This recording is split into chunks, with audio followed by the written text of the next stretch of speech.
Mi nombre es Clarissa Morgan, tengo 63 años. Y hace 3 semanas enterré a mi esposo de 38 años, Edward. Construimos esta casa juntos, criamos a nuestros hijos. Aquí vimos pasar las estaciones, a través de la ventana de la cocina. Compartimos conversaciones nocturnas en esta sala de estar y plantamos rosas en el patio trasero cada primavera. Pero una tranquila mañana de martes, con las flores del funeral aún marchitándose en sus jarrones, comenzaron las llamadas. «Mamá, tenemos que hablar de la casa», dijo mi hijo Brian, sin andarse con rodeos. Su voz era firme, familiar, el mismo tono que usaba cuando pedía dinero en la universidad, solo que ahora no estaba pidiendo, estaba diciendo. Yo estaba de pie en mi cocina, el café enfriándose en mi taza, la que dice la mejor abuela del mundo. Un regalo de mi nieta Catherine, pero ya nada me resultaba familiar, ni la taza, ni mi voz, ni siquiera mi reflejo en el espejo del pasillo. Y cuando finalmente entendí lo que Brian y mi hija Danielle estaban planeando a mis espaldas, cuando me di cuenta de que su amabilidad era solo estrategia, no amor, algo dentro de mí se rompió. O quizás por primera vez algo dentro de mí finalmente despertó. Esta no es una historia sobre venganza, es sobre reclamar tu voz cuando todos esperan que te quedes en silencio. Sobre honrar la vida que construiste incluso si tus propios hijos ya no la respetan. Es sobre lo que sucedió cuando mis hijos intentaron quitarme mi casa y lo que yo hice en su lugar. A la mañana siguiente Brian volvió a llamar. «Mamá», dijo, «Daniel y yo cenamos anoche. Hablamos de tu situación. No es sostenible. Esa casa es demasiado grande para ti. Es hora de pensar en los próximos pasos». Sostuve el teléfono contra mi oreja y miré por la ventana de la cocina, donde el jardín de hierbas que Edward y yo una vez cuidamos se había vuelto salvaje. No lo había tocado desde el funeral. «No hay hipoteca», dije rotundamente. Una larga pausa. Luego, esa risa despectiva aguda y cortante, la misma que su padre usaba una vez, aunque Edward siempre la había usado con calidez. La versión de Brian no tenía afecto. «Mamá, no necesitas fingir. La pensión de papá no puede cubrir todos tus medicamentos. Estamos preocupados». No estaban preocupados, estaban acechando. Se lanzó a una propuesta como si fuera un acuerdo de negocios. Él y su esposa querían comprar un lugar nuevo, una casa colonial en Maple Street. Daniel estaba teniendo problemas con el fondo universitario de Catherine. «Si vendemos tu casa», dijo, «sería un ganar-ganar para ellos». «¿Y a dónde iría yo?», pregunté. «Esa es la mejor parte», dijo alegremente. «Daniel tiene ese sótano acondicionado. Tendrías tu propia entrada, tu propio baño. Es acogedor». Y lo hizo sonar como una mejora, no como una degradación. «Ese sótano se inunda cada primavera», dije en voz baja. «Ya está arreglado. Y tendrías a Catherine para hacerte compañía. Cuando esté en casa de la universidad, quizás ayudar con las comidas. ¿Sabes lo que le cuesta a Daniel eso?». No respondí porque recordé el día de Acción de Gracias del año pasado, cómo me sentaron sola abajo, mientras el resto de la familia cenaba arriba. Recordé cómo Daniel no llamó después del funeral. Ni una sola vez. Brian continuó impertérrito. «El primo de Lisa Gregory es agente inmobiliario. Tiene un comprador en efectivo. Cierre rápido. Podríamos terminar todo esto en un mes. Empezar de nuevo». Lo dijo como si me estuviera haciendo un favor, como si borrar 3 décadas de recuerdos y matrimonio fuera solo otro punto en una lista de tareas. «Mamá», dijo, «te decimos esto porque nos preocupamos». Pero lo que realmente quería decir era, «queremos tu casa y no te estamos preguntando». Esa noche mi teléfono vibró con un mensaje de Daniel. «Mamá, Brian me contó lo de la casa. Sé que es difícil, pero es por el bien de todos. Catherine está muy emocionada de tener a la abuela viviendo más cerca. No puedo esperar a hablar de los detalles». Detalles, como si mi duelo tuviera un cronograma de proyecto. Miré la pantalla leyendo sus palabras una y otra vez. Catherine estaba emocionada. La misma nieta que no me había llamado ni enviado mensajes en meses que solía pasar los veranos horneando galletas en mi cocina y plantando tomates en el patio trasero, ahora en silencio desde Navidad. Revisé nuestros últimos mensajes. 15 de diciembre. Un mensaje grupal agradeciendo a todos por los regalos de Navidad. Ninguna nota personal, ningún «¿Cómo estás, abuela?». Ninguna llamada después del funeral. Si Catherine estaba emocionada, no me lo había dicho. Y Daniel, la mujer que no pudo devolver una llamada mientras yo enterraba a mi esposo. Ahora quería que creyera que me estaba haciendo un favor, ofreciéndome su sótano como si fuera un regalo, esperando que yo cocinara, ayudara con la lavandería, la apoyara con la planificación de las comidas tareas que solía hacer cuando ella era una niña, pero que ahora de alguna manera eran parte de su propuesta para mi futuro. El mensaje no era sobre cuidado, era sobre conveniencia, una solución ordenada que cumplía con la formalidad de ser una buena hija, mientras me ponía en un lugar fuera de la vista, pero lo suficientemente cerca como para ser útil. Esa noche me senté sola en la mesa de la cocina. No se había tocado ni una sola cazuela. No se había abierto de nuevo ni una sola tarjeta de condolencias. Y por primera vez desde la muerte de Edward, dije las palabras en voz alta: «No soy una carga, no soy invisible». Y estaba harta de fingir lo contrario. A la mañana siguiente entré en el estudio de Edward. Su aroma aún permanecía en la habitación, algo entre libros viejos y loción para después de afeitar. El sol proyectaba largas franjas de luz sobre el escritorio que compramos en una venta de patrimonio cuando Brian todavía estaba en la secundaria. Abrí el cajón de abajo, el que Edward siempre decía que contenía papeleo aburrido. Dentro, debajo de años de declaraciones de impuestos, había una carpeta azul marino gruesa, más pesada de lo que esperaba. Dentro, extractos bancarios, resúmenes de inversiones, documentos legales. Y luego metido entre ellos algo inesperado. La escritura de una casa. No en Ohio ni en ningún estado vecino. En España. Marbella, un pueblo costero que solo había oído mencionar a Edward una vez mientras hojeaba una revista de viajes. También había fotografías. Una villa encalada con contraventanas azules, una pequeña terraza con vistas al mar, un jardín bordeado de limoneros, y en la caligrafía de Edward en el reverso de una foto, un lugar donde nadie necesita nada, de nosotros solo paz. 6 meses antes de su ataque al corazón, debió haberla comprado. Luego encontré el sobre sellado con mi nombre en el frente, en su familiar y deliberada caligrafía. Dentro había una carta fechada exactamente 30 días después de su fallecimiento. Mi queridísima Clarissa, si estás leyendo esto entonces, el silencio del que intenté protegerte ha llegado. Conozco a nuestros hijos. Los amo, pero los conozco. Y sospecho que ya están rondando como buitres convencidos de que saben lo que es mejor para ti. No lo saben. No eres frágil. No debes ser manejada. Todo lo que ahorramos, todo lo que construimos es tuyo. No para proteger, no para defender, sino para vivir. Ve a la casa. Ve el mundo con el que soñamos. Elígete a ti misma. Y cuando te sientes en esa terraza con el mar frente a ti, sabe que siempre creí en tu fuerza. Con amor, Edward. Lo leí 3 veces y cuando levanté la vista de la página, supe exactamente lo que tenía que hacer. 2 días después me senté frente a Connie West, la abogada de patrimonio de Edward, desde hacía mucho tiempo. Su oficina olía a cuero y papel viejo. No usaba perfume, solo una tranquila confianza y un mechón plateado en su cabello que me recordaba que la fuerza no siempre levanta la voz. «Señora Morgan», dijo desplegando los documentos entre nosotras. «Su esposo era meticuloso, no dejó nada al azar».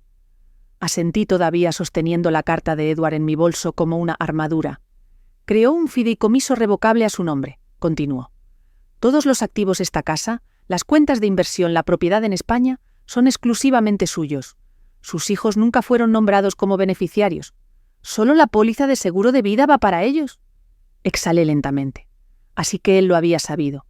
Había visto lo que yo me negaba a admitir. Connie deslizó un segundo sobre el escritorio. También abrió una cuenta separada el año pasado, depositando una parte de su pensión cada mes. La llamó su fondo de independencia. Hay $50,000 en ella. Se me hizo un nudo en la garganta. Dijo que era para cuando Clarissa finalmente viviera por sí misma. No hablé, no podía. ¿Y la propiedad en España?, pregunté en voz baja. Totalmente pagada. Usted tiene la propiedad legal. Russell incluso contrató a un administrador de propiedades local para mantenerla. La casa está en excelentes condiciones. Puede mudarse mañana mismo si lo desea. Mudarse. Esa simple frase removió algo profundo en mí, porque por primera vez en años alguien había hablado de mi futuro sin gestionarlo, sin convertirlo en un favor o un sacrificio. No se trataba de lo que yo podía dar. Se trataba de a dónde podía ir. Connie se inclinó hacia adelante, su voz ahora más suave. ¿Quiere que redacte los documentos para reafirmar su propiedad? La miré a los ojos sin dudar. Sí, dije, es hora. El camión de mudanzas llegó a las 7:00 am, en punto, justo cuando el coche de Brian entraba en mi entrada. Observé desde la ventana de arriba cómo salía todavía vestido con el traje de negocios amarillo que su esposa Lisa elegía para las reuniones serias. Agarraba una carpeta de manila gruesa, con lo que supuse eran contratos de venta y documentos de cierre. Ni siquiera había llamado a la puerta cuando los de la mudanza comenzaron a cargar cajas. Lo recibí en la puerta, vistiendo el vestido rojo que a Edward siempre le había encantado. Mi pelo estaba recién peinado, sin lágrimas, sin disculpas. «Mamá», espetó, «¿qué está pasando?» «Buenos días, Brian», dije tranquilamente. «Estoy haciendo que trasladen algunas cosas». Pasó junto a mí sin esperar una invitación, escaneando el pasillo. Sus ojos se posaron en las cajas etiquetadas apiladas junto a las escaleras. «Estas son mías», dijo señalando. «Mis cosas de la infancia. ¿Por qué las estás empaquetando?» «Porque pensé que las querrías», dije. «Los recuerdos son preciosos y no los necesitaré a donde voy». Frunció el ceño. «No hablas en serio. Ni siquiera has firmado los documentos de venta todavía. El cliente de Gregory espera una respuesta para el mediodía». No me inmuté. «Brian, ¿dónde exactamente le dijiste a Gregory que iría el dinero de esta venta?» «¿Qué quieres decir?»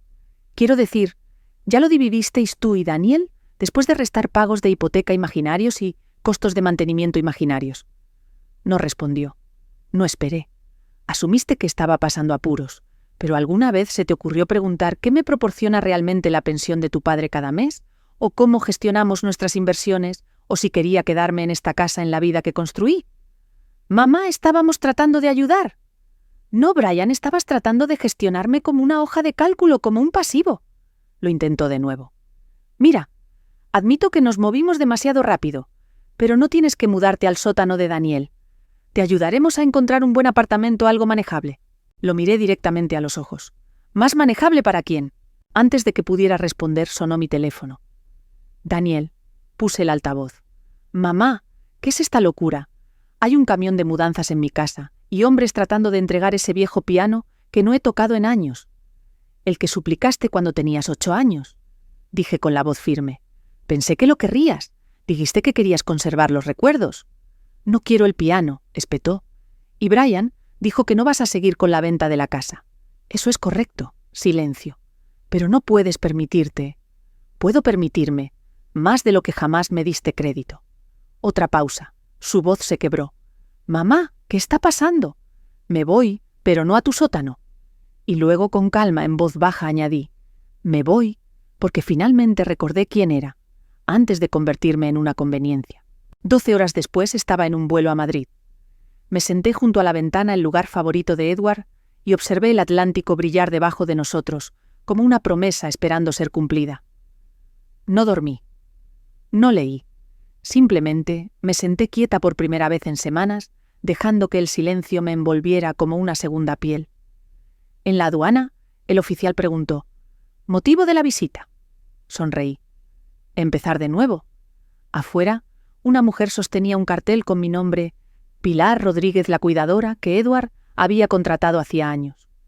Me saludó como a una vieja amiga, su abrazo cálido y reconfortante.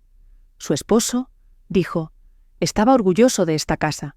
Dijo: «Mi Clarisa la hará cobrar vida». Mientras conducíamos por las sinuosas calles de Marbella, contemplé los limoneros, el cielo azul, el mar a lo lejos. Cada rincón se sentía como un secreto que Edward había guardado solo para mí. Y entonces llegamos. Paredes encaladas contra ventanas, azules bugambillas, trepando por la puerta principal. Una terraza con vistas al Mediterráneo que me dejaron sin fuerzas en las rodillas. Pilar me entregó la llave de latón. «La dejó para usted», dijo. Esta casa era su recompensa por una vida bien vivida. Dentro, todo era simple, pacífico. Suelos de baldosas de arcilla, estantes de madera, esperando libros, una cocina con la luz del sol, entrando a raudales por ventanas arqueadas. No se parecía en nada al hogar que había dejado atrás, y era todo lo que no sabía que necesitaba. Pilar me mostró dónde había llenado la despensa. Vino, pan, aceite de oliva, queso. Descanse ahora, dijo. Mañana caminamos. Esa noche me paré en la terraza con una copa de vino, viendo cómo la última luz se desvanecía sobre el mar. Las olas de abajo rompían contra las rocas con un ritmo constante, como un latido recordándome que todavía estaba aquí. Y por primera vez en mucho, mucho tiempo no me sentí vacía, sino llena. No sola, sino libre. No extrañaba a mis hijos. Extrañaba la versión de mí misma que casi había olvidado, y la acababa de encontrar de nuevo. 4 días pasaron en una paz tranquila. No revisé correos electrónicos. No contesté llamadas. Regué el jardín con Pilar, probé mi primera lección de español y caminé cada mañana a la panadería local, donde el dueño ya se había aprendido mi nombre. Luego, justo cuando el sol se ponía en el 4.º día, mi teléfono vibró. Por primera vez desde Navidad, el nombre de Catherine apareció en la pantalla. Dudé, pero contesté al 4.º timbre. «Abuela». Su voz se quebró de emoción. «Gracias a Dios, he estado intentando contactarte». Había urgencia, pero también algo más. Vergüenza. «Acabo de enterarme», continuó. «Mamá me dijo que habías estado enviando dinero para la universidad. Todo este tiempo nunca dijo que era de tu parte». Su voz se rompió. «¿Por qué no me lo dijiste?». Me apoyé en la barandilla de la terraza, viendo desaparecer el último rayo de luz dorada detrás de las colinas. «Porque no necesitaba el crédito, Catherine. Solo quería ayudar». «Pero no deberías haber tenido que hacerlo en silencio», dijo. «Lo siento mucho. Dejé que me convencieran de que eras frágil, de que no debería llamar demasiado, de que estabas de duelo y que el espacio era mejor. Pero todo este tiempo no estaba dando espacio. Te estaba abandonando». Las lágrimas brotaron en mis ojos, pero mantuve la voz firme. «Estás aquí ahora. Eso es lo que importa». Luego vinieron las palabras que me tomaron por sorpresa. «¿Puedo ir a verte?». Me quedé helada. Las vacaciones de primavera son en 3 semanas. Se suponía que iba a ir a Cancún con amigos, pero quiero ir a España. Quiero ver la casa que el abuelo eligió para ti. Quiero conocerte de verdad, no la versión que mamá me dio. Dejé que el silencio se alargara, y luego susurré, «Sí, ven». 3 semanas después estaba en la puerta de llegadas del aeropuerto de Málaga, y cuando Catherine atravesó las puertas de la terminal, apenas la reconocí. Se había ido la versión pulida y filtrada que había visto en las fotos de las vacaciones, el pelo rizado, el bolso de diseño, la sonrisa perfecta. Esta era una joven en vaqueros desgastados y una camiseta blanca lisa, el pelo en un moño desordenado, los ojos buscando hasta que se posaron en mí. «¡Abuela!», gritó y luego corrió. Su abrazo no se sintió ensayado ni cortés. Se sintió real, fuerte, como si hubiera estado esperando años para que significara algo. «Te ves increíble», dijo retrocediendo. «Radiante. ¿Te cortaste el pelo?». «Solo un corte», sonreí. Pilar insistió. Durante el viaje a Marbella, presionó su cara contra la ventana, como una niña señalando cada pueblo encalado, cada olivar, cada destello de mar entre las colinas. «Aquí es donde el abuelo quería traerte», asentí. «Compró la casa en secreto. Dijo que era para cuando ya nadie necesitara nada de nosotros». Cuando entramos en la entrada se quedó quieta. La bugambilla, los limoneros, el mar detrás de la terraza. Lo miró todo luego a mí. «Él lo sabía, ¿verdad?», dijo en voz baja. «Sabía que necesitarías este lugar». Esa noche nos sentamos en la terraza, comiendo la paella que Pilar había hecho para darle la bienvenida. El aire era cálido, las olas de abajo constantes. «Cuéntame sobre tu vida aquí», dijo. «Quiero saberlo todo». Y por primera vez en años, alguien no preguntaba qué podía dar yo. Preguntaban quién era yo, y genuinamente querían escuchar la respuesta. A la mañana siguiente caminamos juntas por el pueblo, comprando pan fresco, aprendiendo nombres, riendo con mi español titubeante. Catherine preguntó por mi escritura, y le dije la verdad. Había comenzado unas memorias, no la novela que una vez soñé, sino algo más honesto. Una historia sobre lo fácil, que es perderse a uno mismo cuando el amor se convierte en deber, y lo difícil, pero necesario que es recuperar tu vida. Más tarde esa semana, se sentó frente a mí en la playa, con los dedos de los pies enterrados en la arena. «Abuela», dijo, «creo que quiero quedarme. No solo para las vacaciones de primavera, quizás más tiempo. No quiero volver a fingir». La miré a mi nieta, mi amiga, mi inesperado espejo y sonreí. «Entonces quédate», dije. Lo resolveremos juntas. Porque la familia no se construye sobre la culpa, la herencia o la obligación forzada. Se construye sobre la presencia, la honestidad, sobre un amor que no pide nada, pero lo da todo. Si alguna vez te has sentido borrada, reemplazada o menospreciada por las mismas personas que una vez pusiste en primer lugar, por favor recuerda esto. Nunca es demasiado tarde para elegirse a una misma. Nunca es demasiado tarde para empezar de nuevo. Y nunca es demasiado tarde para ser vista.